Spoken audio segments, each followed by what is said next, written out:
কথাগুলো মন দিয়ে শুনবেন।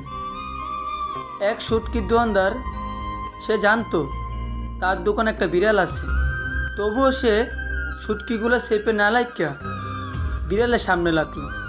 আর বিড়ালকে অনেক দিল, দেখ বিড়াল, তুই যদি শুটকিগুলো খাস তাহলে তোকে 50টা বেতে বাড়ি দেওয়া হবে।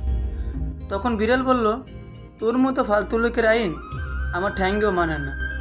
আমার প্রিয় জিনিস আমার সামনে লাগবি, আবার আমাকে ওয়ার্নিংও দিবি। তুই তো আসলে একটা বলদ। শুটকিগুলো ডাইকা লাইকা যদি চেপে লাগতি তাহলে তোর আইনটা মানা যেত। ঠিক তেমনি আমাদের সমাজে কিছু মানুষ আছে, তারা জানে সমাজে পুরুষ আছে, তবুও তারা তাদের মেয়েদের পর্দা না লাইকা ছেলেদের সামনে বেপর্দা চলাফেরা করে। আর ছেলেদের অনেক দেয়, ইফতিজিন করলে 6 মাস 1 বছরের জেল হবে।